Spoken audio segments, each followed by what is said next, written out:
Many of the ships promised to be in Star Citizen that backers have paid money for are not yet available for players to actually use. This has always been the case, going back to the Kickstarter days of yore, long before the Hangar module or Persistent Universe, when players would select their ship tier package and only have some nice concept art to look at. These days, about 70% of promised ships are actually flight ready, in one form or another, for players to take out. But for the remainder, including some of the larger ships like the Kraken, Idris and Javelin, as well as some of the ships that have been waiting a long time to make it in-game, like the Crucible, Orion and esteemed Banu Merchantman, Star Citizen offers a loaner ship to use in the game instead. I'm Forrester, and in this video we'll talk about that, discussing some of the specific examples out there, as well as exploring some of the implications for backers. The idea is simple, and actually somewhat player-focused. Your ship isn't available to fly yet for whatever reason, and therefore you can use a ship that is ready to fly, so that you can still play the game. And insofar as is possible, the system will try to match a ship that is most relevant to you for the ship that is unavailable, so that your experience can be as close as possible to what you wanted.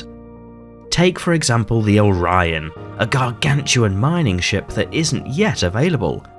Owners are instead offered a temporary loaner in-game of both a Prospector and a Mole to be able to experience the mining gameplay loops whilst waiting for their ship to be finished.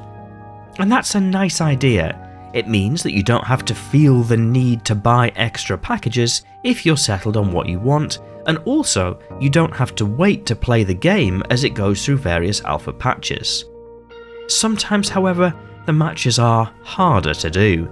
For example, the Crucible, billed as a repair ship, doesn't really have an equivalent in-game at the moment, so the loaner is a Constellation Andromeda, a generic multi-crew ship. It's a nice ship, able to do a variety of different things in the game, but not really a substitute for a gameplay loop that we're still waiting for.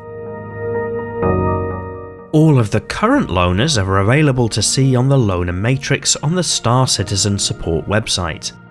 Interestingly, there are also details here of temporary loaners for flight-ready ships, like the Reliant Kore and the Kartual, which are impacted by bugs in the current patch, and therefore offer a loaner ship in addition to the flight-ready ship. It's a nice touch, albeit many of the ships in-game have different bugs impacting them at the moment, and certainly don't all offer a loaner ship. It's also worth reiterating that these are temporary loaners, and that once a ship becomes flight-ready, the loaner is usually removed from the hangar. All in all, it's a neat way of helping to make the game accessible to all backers with a pledge package, regardless of their chosen ship.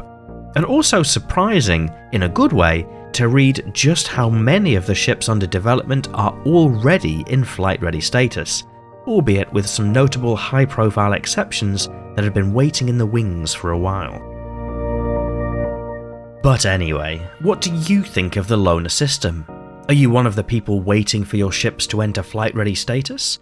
I look forward to reading your thoughts in the video comments. If you found this video interesting, you might press that like button to give me the nudge to make more similar videos in the future. And if you're not yet subscribed to the channel, you might also want to press that whilst you're there to let YouTube know that you'd like to see more videos like this in the future. Otherwise, and as always, thank you for watching.